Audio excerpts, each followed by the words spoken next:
Diana Camila Fernández, Sí, doctor, buenas noches. Isabela Cárdenas. Cadenado. Sí, aquí estoy. Perdón, cadena. José Miguel Enríquez, Presente, doctor. Paola Narváez. Paola Narváez no está.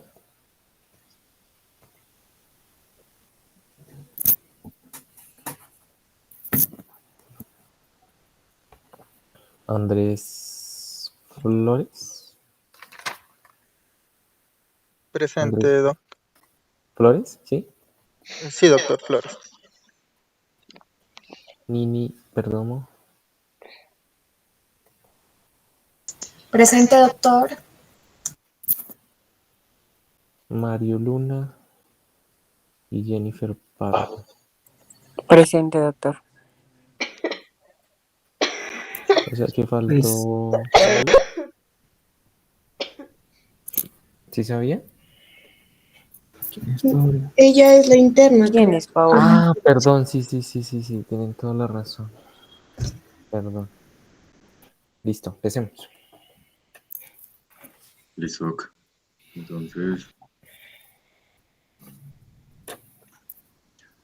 listo. Buenas noches. El día de hoy vamos a hablar acerca de osteoartritis infecciosa. El artículo del cual sacamos nuestra información es este de la Sociedad Española del año 2023. Ese es el contenido y inicialmente vamos a hablar acerca de unos conceptos que tenemos que tener presentes. Primero, la infección osteoarticular. Esta su abreviación es IOA y esta es muy frecuente en la edad pediátrica y el motivo del por qué es tan frecuente es porque los niños tienen una extensa vascularización ósea. Entonces decía que muchas de las infecciones que se dan en esta parte de los niños se diseminan tanto por proximidad como por vía hematógena. Y es por eso que esta parte de la vascularización toma bastante importancia. Igualmente, la presentación clínica va a variar dependiendo de la edad, la localización, la etiología, entre otros factores, y estos tienen una elevada morbilidad y van a dejar bastantes secuelas funcionales en caso de no ser tratadas. Ahora, ya hablando un poco más específico, hablamos acerca de la artritis séptica, la cual es un proceso infeccioso supurado de una articulación que es habitualmente provocado por bacterias biógenas. La mayoría de los niños afectados son menores de 3 años.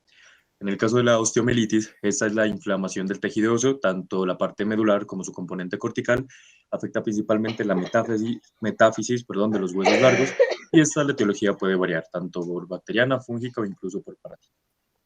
En el caso de la osteomielitis aguda, hablamos del concepto anterior, pero cuando esta tiene una evolución clínica inferior a 1 o 2 semanas.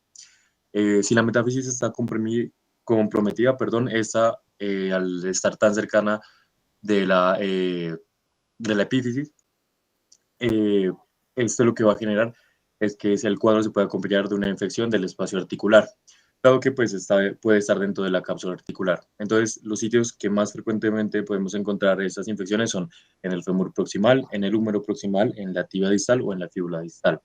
Entonces, tenemos que tener en cuenta que la osteomielitis aguda es la infección osteoarticular más frecuente en la infancia y la mitad de los casos ocurren en niños menores de 5 años. Y por último, la espondilodicitis es un proceso inflamatorio que afecta al disco intervertebral, los platillos y los cuerpos adyacentes, produciéndose una osteomielitis vertebral. Esa es más frecuente en niños menores de 5 años y la columna lumbar es la zona más afectada. Aquí está, con respecto a la etiología, como ya hemos mencionado, que el agente causal depende tanto de la edad, del mecanismo patogénico y de la enfermedad subyacente de base. Y aquí encontramos los factores de riesgo, por ejemplo, en una edad de 0 a 3 meses, picaduras por garrapatas, viajes, contacto con animales pueden producir la infección y esos son los patógenos más frecuentes. Lo mismo en el caso de los 3 meses a los 5 años, por factores de riesgo como contacto con animales, mordedura de roedores, heridas en pie, drepanocitosis, entre otros. Y aquí de esta forma ya podemos hablar acerca de la etiología. El Staphylococcus aureus es el principal agente causal de las infecciones osteoarticulares, causando alrededor del 67 al 89% de los casos, y tiene mayor prevalencia en zonas como América, África o Europa del Este. Otra bacteria Devuelvas un muy importante. momentico, perdón, devuelvas un momentico, el anterior diapositivo. Esos factores de riesgo son muy importantes que los tengan en cuenta, porque generalmente uno enfoca, hablamos ahorita de las manifestaciones clínicas, uno generalmente enfoca la osteomielitis pues con las manifestaciones clínicas. Sin embargo, los factores de riesgo son bien importantes, ¿sí? Miren, ahí hablan de picaduras, eh, dice viajes, migrantes, animales de granja, contacto con perros, gatos. O sea, uno siempre debe preguntar esas situaciones, ¿sí? En nuestro medio, esta pues es una revisión, creo que española. En nuestro medio es muy frecuente y ustedes son un poquito detallistas cuando vean pacientes con osteomielitis. Generalmente los niños vienen, una gran mayoría de Tumaco, de Puerto Asís, del Putumayo, perdón. Y entonces uno se pregunta por qué será, por qué creen ustedes que vienen de allá tantos niños, hablando de los factores de riesgo. ¿Qué creerían? Las condiciones Por las higiénicas. precarias condiciones de vida en las que ellos viven. ¿No? Pero aquí también hay precarias condiciones de vida. Hay otros pueblos que también están así. O hay otras zonas y ellos no tienen osteomielitis.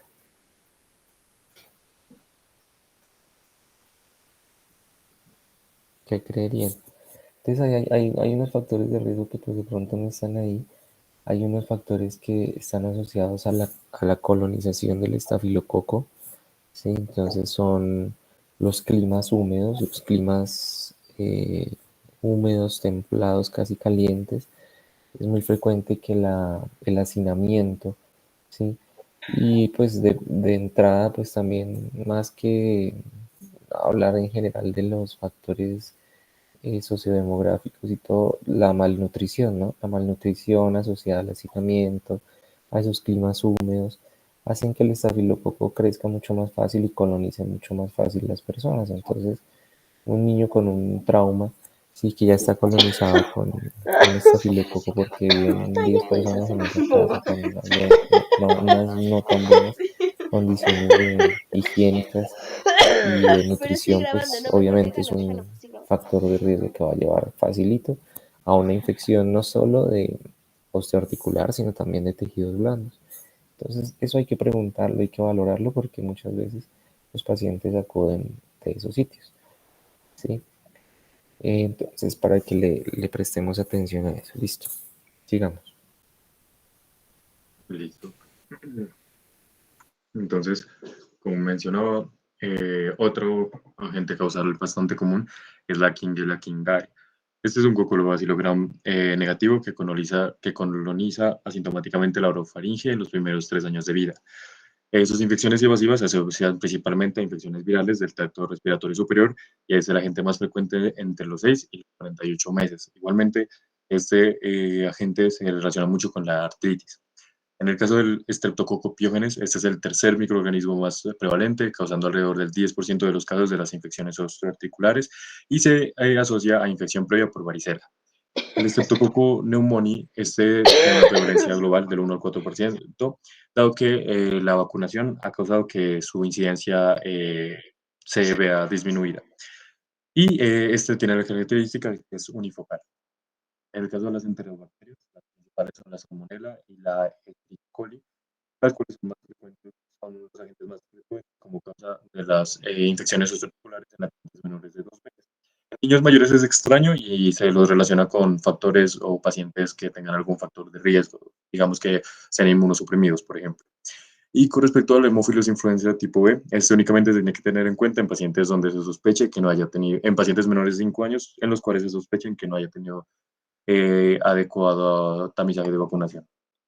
En el caso de las manifestaciones clínicas, la clínica pues es inespecífica, pero es obligatoria descartar la patología en esos pacientes con fiebre sin foco. Pues recordemos que Como vimos en la clase de fiebre, esta es una de las causas en las que uno tiene que sospechar si tenemos fiebre en un niño menor de 3 años.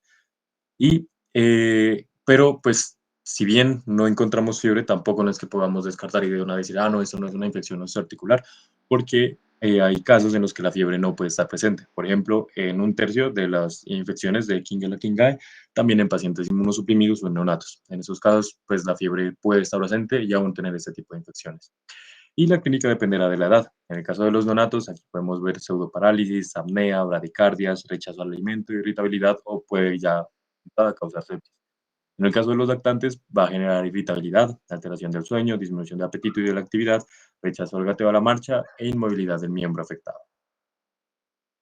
La artritis séptica lo que va a generar es una tumefacción, que esta va a ser sin eritema. Va a generar una limitación dolorosa de la articulación y la articulación afectada la podemos encontrar en el ligero flexo espontáneo, precisamente para disminuir la presión intracapsular.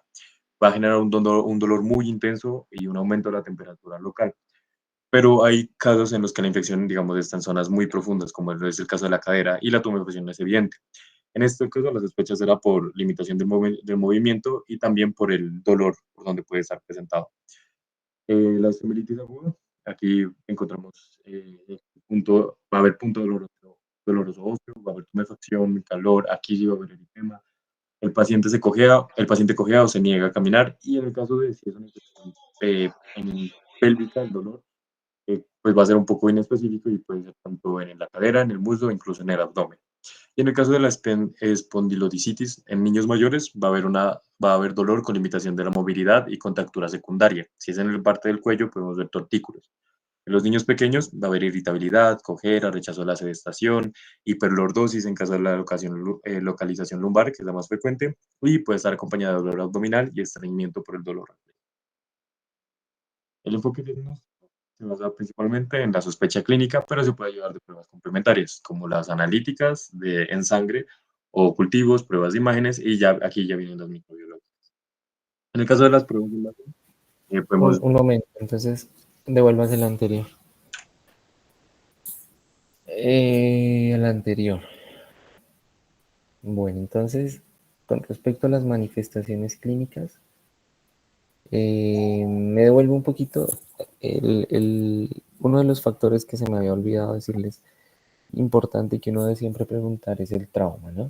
De pronto no aparecía ahí, creo que se los mencioné muy ligeramente, pero el trauma, pues casi que es en nuestro medio el principal factor de riesgo, ¿sí? Un niño que ingrese con ese factor, con la mamá es juiciosa en decirle a uno que el niño jugaba fútbol o se cayó del árbol o tuvo un golpe en la rodilla o en la pierna o en el muslo y hace 2 semanas o hace 8 días y empezó con fiebre, ¿sí? Entonces el trauma, las picaduras de mosquitos, pues en un niño desnutrido de pronto con inmunodeficiencia, con las defensas pues bajitas como dicen, o abrasiones, ¿sí? Son puertas de entrada, o sea, todo lo que haya puertas de entrada en la piel pueden llegar a generar infecciones también, óseas o articulares.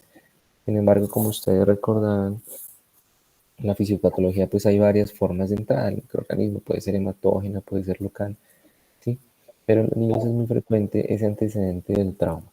Y si uno es un poquito más juicioso para preguntar, esos niños, muchos de ellos coinciden en que fueron sobados, ¿sí? Los llevaron al sobandero.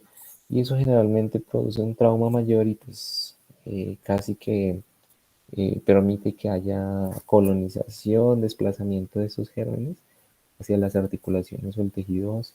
Entonces, importantísimo preguntar eso, ¿sí? Cuando ustedes sospechen el paciente tiene fiebre y tienen una sospecha de una osteomielitis o una artritis, entonces siempre preguntar si se cayó, si se golpeó, cómo fue que comenzó todo, qué factor de riesgo pudo haber tenido, y eso le sustenta mucho a uno el diagnóstico. ¿Listo? Sigamos a la siguiente. Entonces, pues el diagnóstico es muy fácil, o sea, eso no tiene mayor complicación. Es el edema, en ocasiones el eritema, el dolor, ¿sí? La fiebre, la limitación funcional, yo creo que nos faltó ahí, es decir, el niño que empieza a cojear, o esa articulación ya no la mueve como la movía antes, asociado a malestar general, la fiebre y el antecedente de trauma, eso es una osteomielitis o una infección de la articulación hasta que no se demuestre lo contrario. Entonces, por favor, no se les vaya a pasar una osteomielitis. ¿Por qué se los reitero tanto? Porque a veces las confundimos con la celulitis, ¿sí? Porque yo en una celulitis puedo ver dolor, puedo ver eritema, puedo verle limitación funcional, fiebre, pero ¿cuál sería la diferencia? Ustedes ven que de pronto en la osteomielitis no hay un eritema marcado, a menos de que esa osteomielitis sea bien profunda y también esté afectando los tejidos blandos, ¿sí? Detrás de una celulitis puede haber una osteomielitis y yo no sospecho eso, ¿sí? Entonces es muy frecuente que a veces yo crea que solo es una celulitis y en realidad no escarbé un poquito más y de pronto ese niño era lo que tenía una osteomielitis, ¿sí? Entonces cuidado con de pronto no ir un poquito más allá, sobre todo en las infecciones de tibia, de huesos largos, ¿sí? ¿Cómo puede ayudarse uno? Pues uno esperaría que una osteomielitis genere un poco más de respuesta inflamatoria, ¿sí? Clínicamente la celulitis tiene un dolor difuso en la extremidad, ustedes palpan la piel y es dolorosa, es un dolor que ni siquiera la sábana uno la tolera, mientras que en la osteomielitis el dolor, como lo mencionaban ahí, es muy puntual. Usted toca el hueso y hay un sitio de dolor muy específico, ¿sí? Mientras que en la celulitis el dolor es como generalizado, como que, bueno, sí, está inflamada toda la piel y por eso es que duele. En cambio acá no, en cambio el dolor es muy puntual, está el hueso, el periósteo levantado, ahí es donde está la infección. Entonces es importante también palpar esos niños, hacerles un examen físico bien detallado para que no se os vaya a pasar una osteomielitis debajo de una celulitis. Bueno, sigamos. Listo. Ok. En el caso de las pruebas de imagen, tenemos inicialmente la radiografía simple. Entonces, esta no, cuando es muy agudo el evento, si es en los primeros 10 a 14 días y tomamos la radiografía, esta va a salir normal. Pero aún así se tiene que hacer para descartar otras patologías como fracturas, en lo que dice el doc en el caso de trauma. Posteriormente, a las 2 o 3 semanas, la sensibilidad y la especificidad sube y se pueden ver imágenes de osteólisis, osteopenia y elevación del engrosamiento perióstico.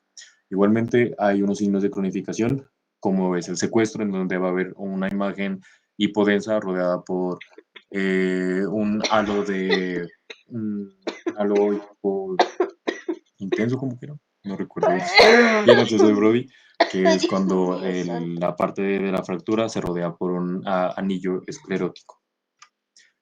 En la artritis séptica va a haber un aumento del espacio articular y de las partes blandas adyacentes y, posteriormente puede aparecer Devuélvase edema. un poquito, devuélvase la diapositiva anterior.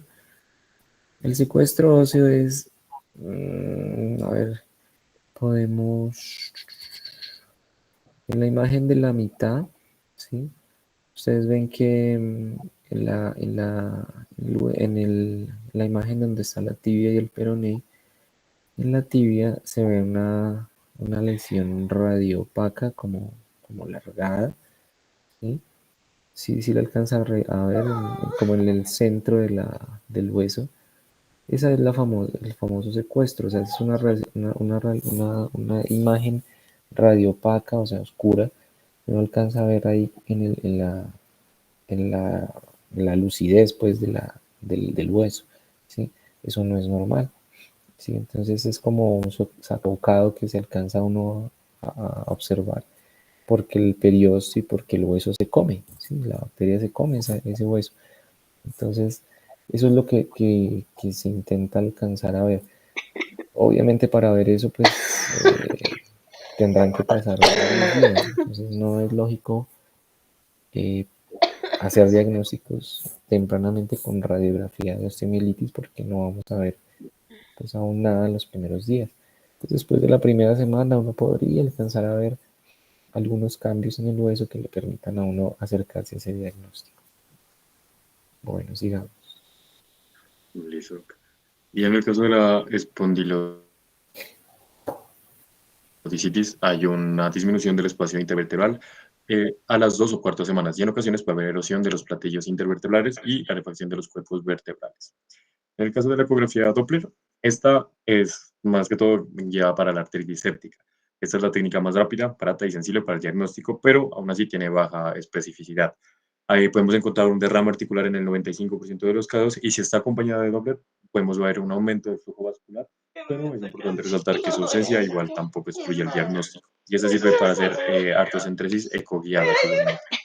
En el caso de la osteomielitis aguda, podemos encontrar datos como el edema celular subcutáneo, una elevación perióstica, una colección subperióstica y colección en partes blandas que pueden orientar a la osteomielitis asociadas. Y es importante el Doppler. Eso es importante mencionar que en nuestro medio, muchas veces, como no tenemos la radiografía, si bien la ecografía puede ser poco específica, ¿sí? Es sensible con un buen, igual es operador dependiente, pero un buen radiólogo, es un radiólogo que no sea malito, puede llegar a alcanzar a ver afectación del hueso mediante una ecografía.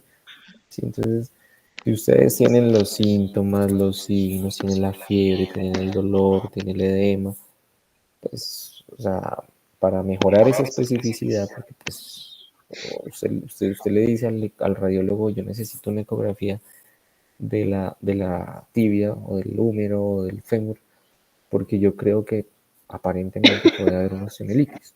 El radiólogo va y la busca, ¿sí? Pero si yo no pido una ecografía y no digo nada, pues ahí se vuelve poco específica, porque pues el radiólogo puede que vea algo, pero para él eso pues, puede ser nada más un hallazgo incidental o puede ser o nada. ¿Sí? Entonces, si ustedes reúnen los síntomas, los factores de riesgo más una ecografía, pues yo creo que la especificidad va a aumentar. Solita, claro, sin ninguna cosa, sin ningún diagnóstico, sin ningún apoyo clínico, pues no sirve de mucho. Pero si yo uno todos esos síntomas, esos signos, obviamente que me va a servir mucho. ¿Sí? Es un método diagnóstico barato, ¿sí? Fácil de hacer en la cama del paciente. ¿Sí? Entonces, a veces uno se va a hacer eso. Imagínense uno pedir una resonancia, una tomografía y radiar al paciente solo para ver si tiene osteomielitis, ¿no? Pues tengo una ecografía, tengo un ecógrafo, pues hago el diagnóstico así. Entonces eso es importante tenerlo en cuenta. Listo. Igualmente tenemos otros ayudas. En el caso del TAC, tenemos que este no se usa mucho por la elevada radiación y por la menor sensibilidad. Pero en caso de no contar con disponibilidad de otras pues, imágenes, se lo puede usar también para guía como para procedimientos quirúrgicos. En el caso de la gammagrafía ósea, este tiene poca especificidad, pero es bastante sensible y localiza el proceso inflamatorio en las osteomielitis agudas y en la espondilodicitis, pero no en las artritis sépticas. Este se prefiere en caso de mala localización de la sintomatología y sospecha de múltiples focos. Pero es importante que puede generar falsos positivos con hiperactividad osteoclástica, como en el caso de fracturas, tumores, infartos óseos, entre otros. Y llegamos a la que es como el gold estándar, que es la resonancia magnética, la cual es considerada como la mejor imagen diagnóstica, tiene una sensibilidad que puede alcanzar el 100% y la especificidad igual también raya en este valor, tanto para las infecciones osteoarticulares como tal, la espondilodicitis y complicaciones de la artritis séptica. Y esto es importante porque no emite radiación en el caso, como los que habíamos mencionado anteriormente, en el caso del TAC. Entonces, ¿cuáles son las indicaciones de la resonancia? Entonces, una osteomielitis aguda de mala evolución, cuando sospechamos de complicaciones, como son los abscesos, en osteomielitis agudas vertebrales pélvicas, cuando la ecografía o la gammagrafía no son concluyentes, o ante la falta de respuesta de la antibiótico. Entonces, siempre que sea posible, hay que tomar la resonancia, tanto para el diagnóstico como para el descarte. Y cuando usamos el contraste que usamos en la resonancia se llama gadolinio. Y lo que va a permitir es localizar los abscesos susceptibles de drenaje y edema óseo en las osteomielitis aguda. Pero hay unas limitantes. Por ejemplo, en niños muy pequeños, pues es complicado porque ellos pues se van a mover mucho y no van a colaborar. Y pues también que no va a estar disponible en todos los centros médicos.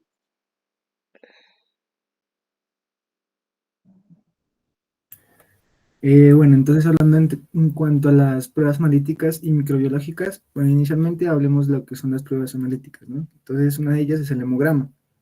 Entonces nosotros pues vamos a evaluar los leucocitos, que generalmente un 50% van a tener una desviación a la izquierda, es decir, tienen pues, un gran número de células inmaduras de estas. Entonces aquí posteriormente es necesario evaluar pues el organismo que está causando la infección. Normalmente es por Staphylococcus aureus y también por Klebsiella kingai.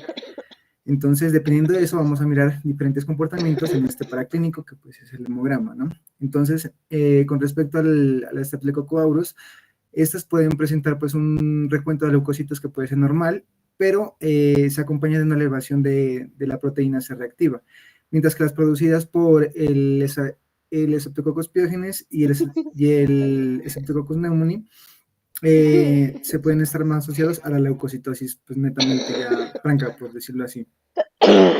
También se pueden dar pues una leucopenia que puede ser relativa y es un dato que se lo asocia pues con un mal pronóstico. Ya hablando pues de la PCR, aquí vamos a tener en cuenta es en qué tiempo esta alcanza pues su punto máximo, su punto de elevación. Entonces este va a presentar su elevación en las primeras 12 horas, alcanza sus picos máximos a las 48, a las 72 horas y se normaliza de 7 a días de tratamiento después de recibir un tratamiento pues adecuado. Entonces aquí se han establecido unos puntos de corte para la PCR que son mayores a 20 miligramos sobre litro y este ha sido pues diagnóstico o se puede pensar o sospechar de una infección articular y también pues se puede acompañar pues una clínica de este cuadro pues infeccioso. También pues no obstante, hasta un 10% de estos pacientes con infección osteoarticular que es causada por el Staphylococcus aureus o por el Klebsiella kingai, puede presentar la PCR menos de 10 miligramos sobre litro y también pueden presentar valores elevados en pacientes que pues tengan una condición como pues mayor de edad y que tengan pues una colonización de microorganismos que sean pues más agresivos. Generalmente lo reportaba como de 100 miligramos sobre litro y se asocia pues a un mayor curso de complicaciones en las que se incluyen pues las trombosis venosas, así como una necesidad pues de administrar una antibiótico-terapia que se va a hacer de manera prolongada. Ya en cuanto pues al otro agente etiológico que ya habíamos mencionado, el Klebsiella kingai, también relacionado pues con las osteocelulares, pueden presentar cifras de PCR más bajas. Bueno, ya hablando en cuanto a la PCR irregular, siguiente diapositiva. Entonces, esta va a ser una evaluación más gradual. Entonces, aquí es de 5 a 7 días desde el inicio de los síntomas de la y esto va a disminuir posteriormente pues una forma más lenta y se va a normalizar a las 3 o 4 semanas después de un tratamiento pues, correcto. También se mencionaron algunos estudios que sugieren que pues, la relación para el diagnóstico de la infección osteocelular pues presenta una baja sensibilidad y una baja sensibilidad cuando se hace en compañía de la PCR de la toxina a un aumento de sensibilidad y especificidad. Pues no me La procalcina siguiente esta es la molécula que es bastante científico y que se va a llevar de manera más corta y vamos a encontrar pues elevado en lo que sí es que hace una comparativa en cuanto a la PCR, la velocidad de selección regular, el técnico de tecnología, que es más establecidos valores de referencia. Y pues como un dato importante es que según la Organización del Mundo no recomienda su uso aguda. Siguiente, por favor. Gracias. En cuanto a las pruebas biológicas, es importante mencionar que las tasas de detección del organismo van a variar, ¿no? De 94 a 82% según la temperatura. Y entonces aquí se refiere que lo que los niños empezamos a ver que aquellos que son aguda y actriz cerca tienen tasas más altas de en el mundo de la presentación de la séptica. Por otro lado, también podemos encontrar los vivos, ¿no? Entonces, cuando los cultivos tenemos el motivo es bastante positivo. Hablaba de los plazos, pero debe expresión siempre. Dado después de la geológico y pues va a hablar para y no en términos cultivos, pues pueden ser negativos en caso de infección por que y a la fase de bacteria porque es muy corta y además para un término que es muy baja. Ya en cuanto a hablando del cultivo del elegido cereal, pues aquí se mencionaba varias diferencias en botellas de motivo tipo backbite o backback va a ser y esta la dedicación de la geología de los años igual hasta tengamos un resultado. Y pues eso va a aumentar la cantidad de conocimiento de geología y se debe tener en cuenta la cantidad de cultivos con las bacterias. Y en participaciones también encuentra alguna definición que más propensa a tener este tipo de situaciones con la red de riesgo, por decirlo así. Ya también el tipo de la biología observado se puede en el cual puede poner una estudios sobre el individuo hablaba de un tipo al cual al 80% de los dispositivos, ya que estas tipo de muestras no van a ver sensibles por los biológicos en las últimas 32 horas. También hay que tener en cuenta los riesgos asociados, la necesidad de sedación y un equipo quirúrgico con una buena praxis, ¿no? Perdón. Así como esta vez también se mencionaba que la discapacidad puede tener una buena evolución de unos tipos negativos y también pues se le da un tratamiento estándar hace que esta evidencia o se haga de manera sistemática. Pero sin embargo, dentro de la guía de la ITSA, lo que se recomienda es el elección que debe biológico con el objetivo de optimizar el aspecto de los organismos y también pues una adecuada duración del movimiento, ¿no? Especialmente a nivel de de altas ciencias microbiológicas.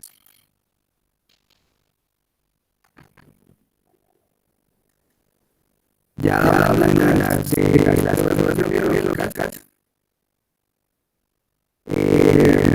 tenemos pues algunas como las de Wolfram-Rhodes y otras de valoración de gamma o otras por sus niveles. Y esta relación sí cuando se trata de tuberculosis, ¿no? Pues mencionaba un especialista de la sífilis vertebral. Entonces ahí nos puede servir además también serologías, pero esa clave de valor es la evolución, entonces miramos una adecuada o no, y en casos específicos hay una sensibilidad crónica. Y también se deben solicitar pues serologías que son orientadas a hablando de unas como la que es protector de los órganos, ¿no? También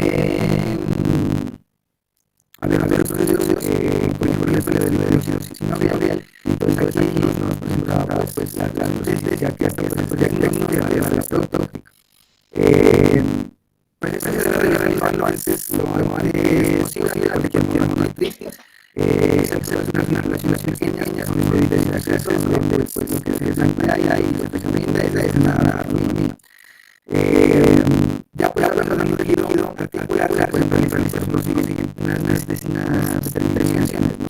Que pueden ser químicas y gran espectro de tejido.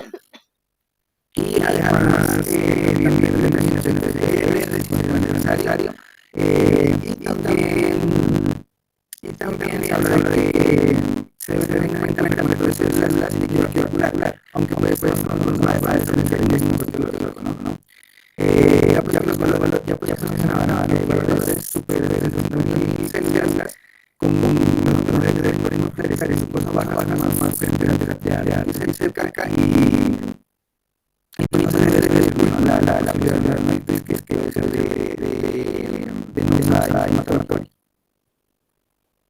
Listo. Ya pues para hablar del idioma para analizar el diagnóstico pues, de la similitud aguda. Entonces, inicialmente vamos a tener pues,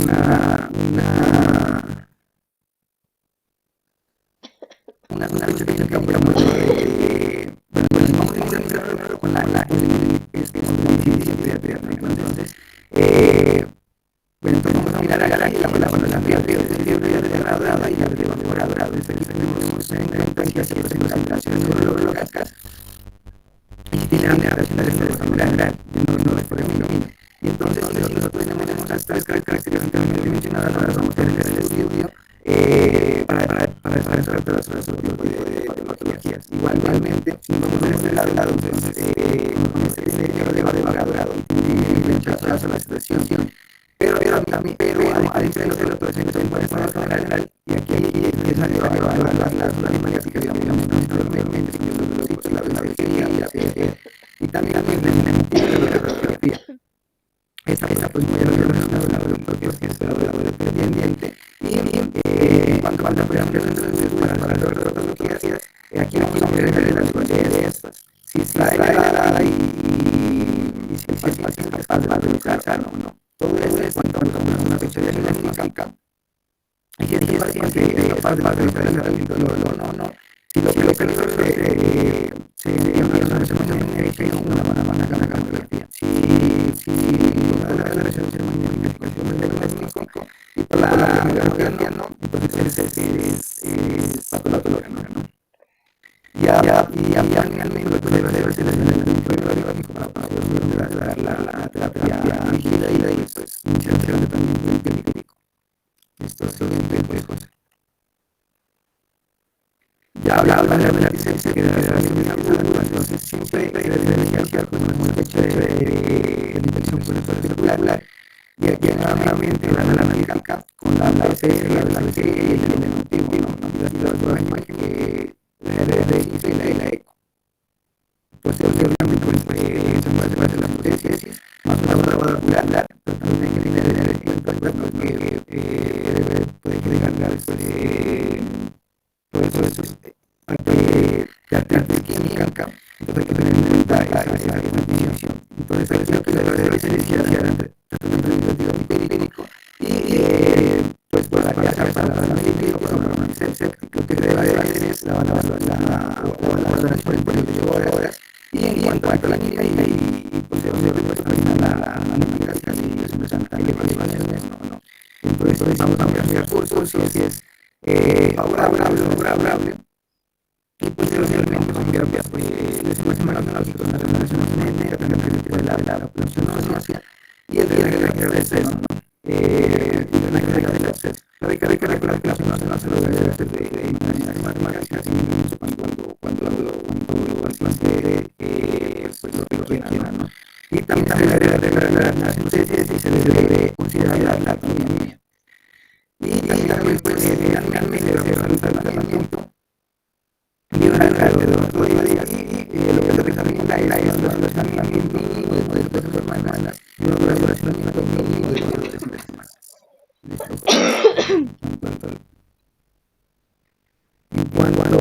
al diagnóstico diferencial es importante pues no tener en cuenta los criterios para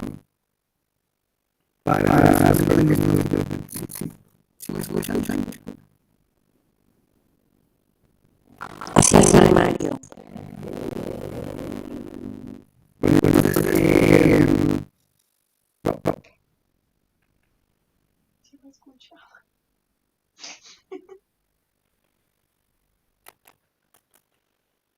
sí,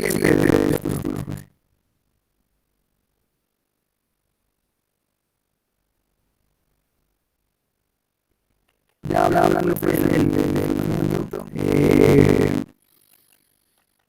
de la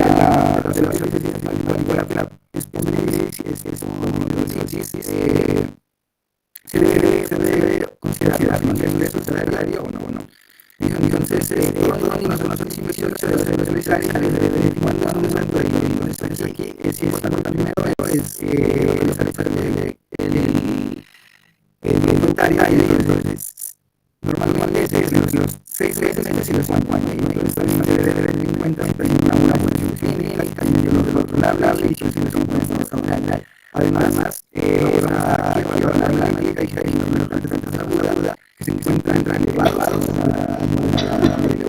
además se debe hacer una revisión diaria y posteriormente hacer una evaluación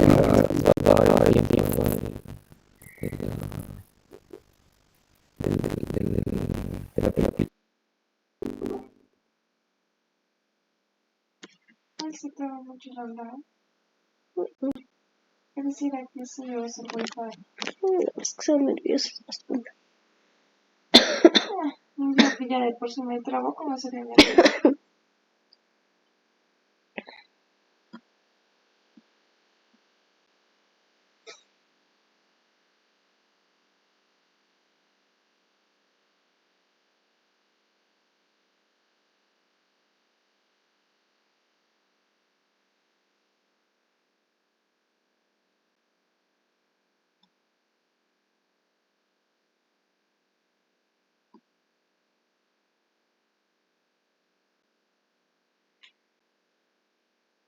¿Dónde es este pinche cochino lugar que he visto a 2 personas acá en casa que suben música? En su lerma.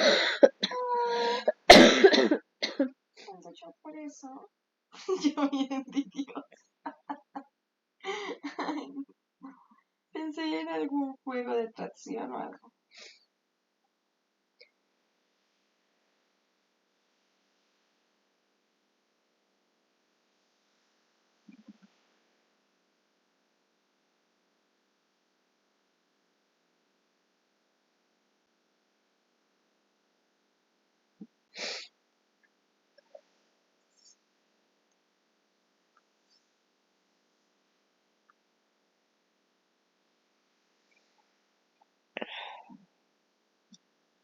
En esta foto se me ve largo el cabello, mira.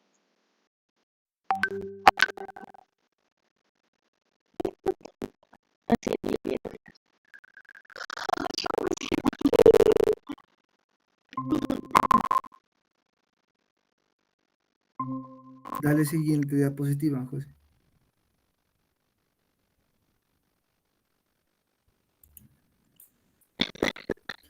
Mentira, la anterior.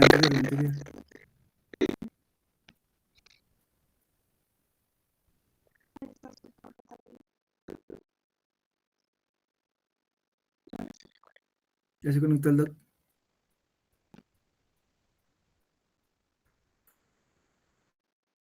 No, bonito.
Doctor Freddy.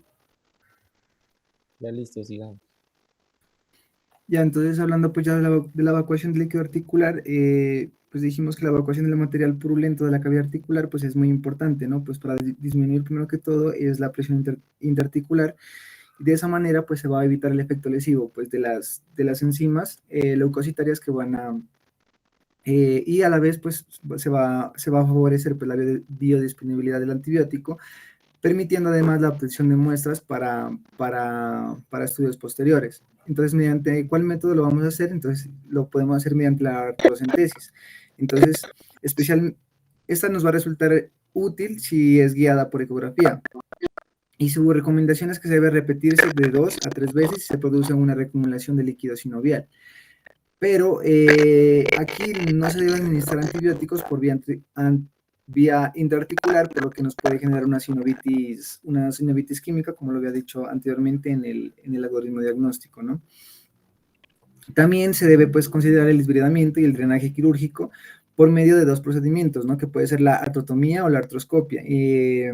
Pues en las siguientes circunstancias, ¿no? Cuando se presenta artritis séptica, coxofemoral, escapulohumeral, y aunque muchos pues no autores no lo recomendaban pues de entrada.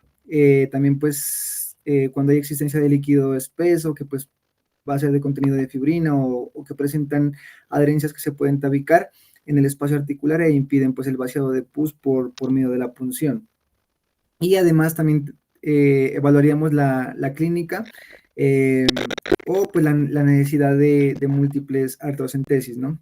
Que pues se pueden hacer de 2 a 3 artrocentesis, pues de tal manera pues que se pueda controlar la sintomatología o ante la presencia pues de los cultivos que sigan saliendo positivos, se debe hacer la artrocentesis, ¿no? De 2 a 3 más de 2 a 3 veces.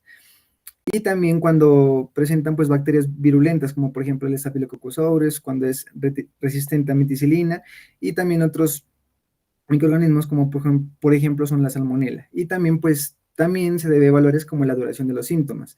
Entonces aquí nos planteaban que normalmente son de 5 a 7 días antes del diagnóstico.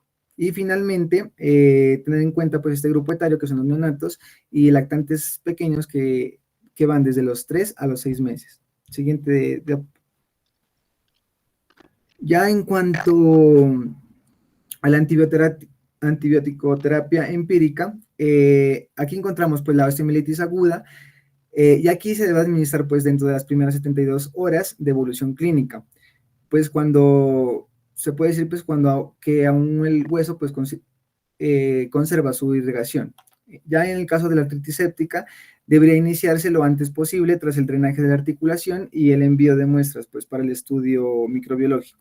Y en cuanto al tratamiento antibiótico de la osteomielitis aguda, la artritis séptica, pues en muchas ocasiones va a ser similar, ¿no? Y lo que va a hacer y se va a basar fundamentalmente pues teniendo en cuenta la edad del paciente, si este paciente tiene otras patologías de base, ya que eso nos va a condicionar pues el agente etiológico y pues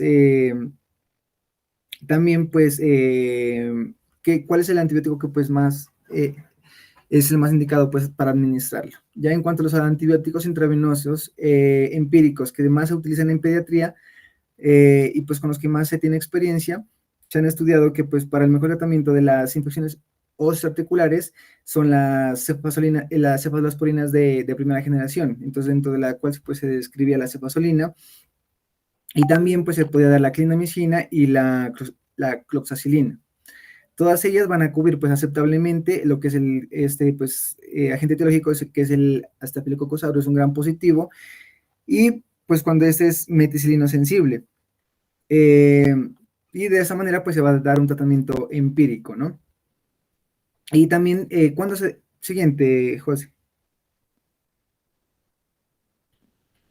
Ya también hablando de cómo se debe sospechar cuando se tiene una Klebsiella kingae, pues que este es un coco gran negativo, que pues lo más indicado para pues se podría dar una cloxacilina o una clindamicina, por lo que lo que se debe administrar es aproximadamente entre los 6 a 48 meses, ¿no?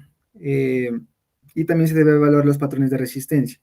En los niños en que presentan una Streptococcus pneumoniae, pudiera ser pues un agente pues que se da pues en la infección articular, y lo que se debe administrar es la cefuroxima, siendo este pues el antibiótico pues más adecuado en menores de 3 meses, y también se debe evaluar la posibilidad de administrar un antibiótico pues combinado junto con la cloxacilina o un aminoglucósido como la gentamicina o la cefotaxima, de tal manera pues que se vaya a cubrir los microorganismos más frecuentes en estas edades, como lo podemos evidenciar. Siguiente, José. Ya, eso es todo. Bueno, ¿tienen alguna pregunta, alguna duda?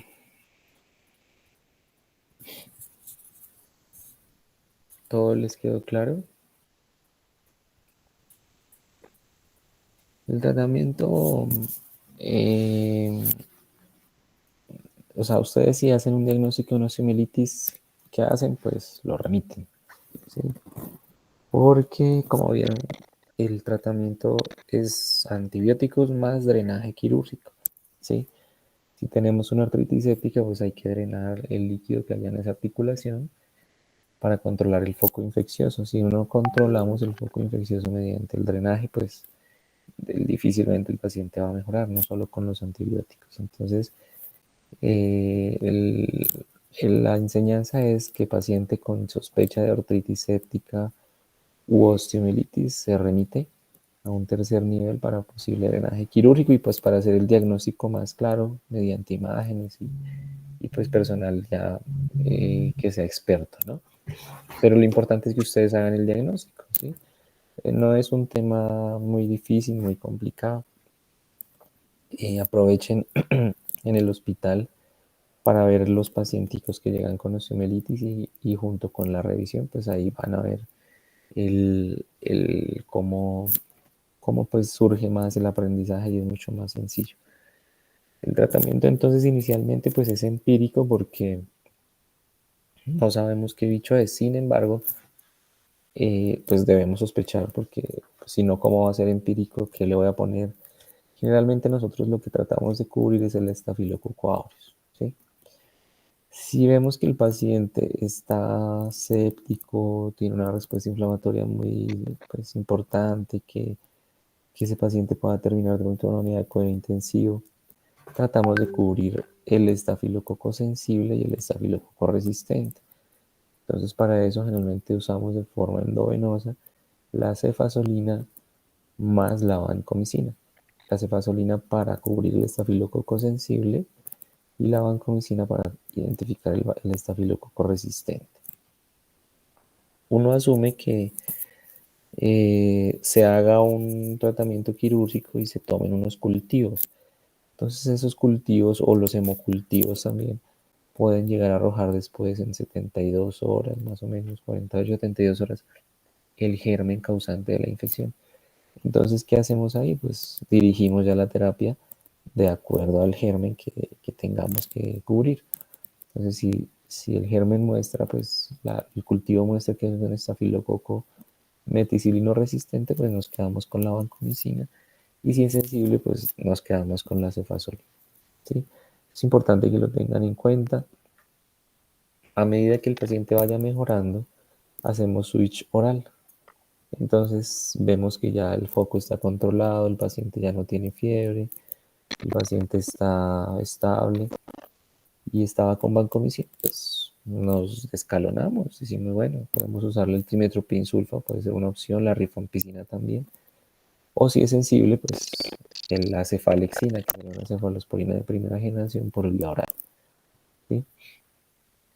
Si el paciente no llega séptico, no tiene indicación de cuidado intensivo, no tiene una respuesta inflamatoria importante, podríamos usar de manera empírica la clindamicina, ¿sí? Que es un medicamento que tiene la capacidad de actuar sobre el estafilococo sensible y resistente. Obviamente con el drenaje, ¿sí? Y lo mismo, si el drenaje del cultivo o el hemocultivo sale positivo, pues tendré que dirigir después la terapia. Y en caso de que ya le vaya a dar salida a este paciente con clindamicina, tratamos de cubrir después el estafilococo, sobre todo el resistente, que es como el que le da más susto a uno que dejar descubierto. Ese paciente se puede ir para la casa después con trimetoprim sur. La terapia, ya vieron, ya se dieron cuenta, son más o menos 3 a 4 semanas de antibiótico, y esa es la gran diferencia de la celulitis. Sí, por eso es la importancia de diferenciar de verdad si eso es una celulitis o una osteomielitis, ¿sí? Porque pueda que el manejo sea similar, pero si yo no le doy la terapia los días que son, ese paciente va a terminar después con una osteomielitis crónica o una lesión en el hueso que puede ser para toda la vida. Entonces esa es la importancia de hacer el diagnóstico claro y juicioso. ¿Listo? Entonces yo creo que ahí terminamos. No sé si hay alguna pregunta, alguna duda.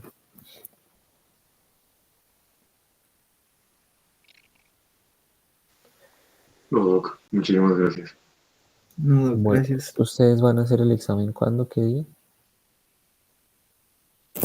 Doc, es que eso le vamos a comentar. Lo que pasa es que pues de algunos de los que estamos aquí en este grupo, pues nos ganamos el concurso de lo de investigación, entonces creo que no vamos a estar el día, mejor dicho, toda la semana, Doc. Esta semana no vamos a estar, entonces no sé qué posibilidad hay de pronto de correrlo para el día lunes.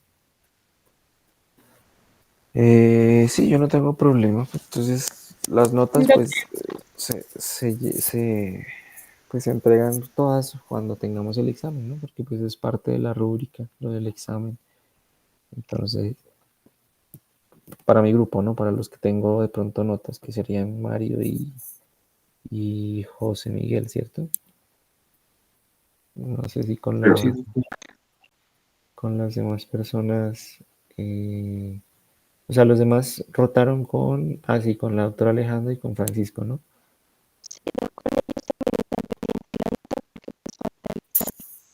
Ah, bueno.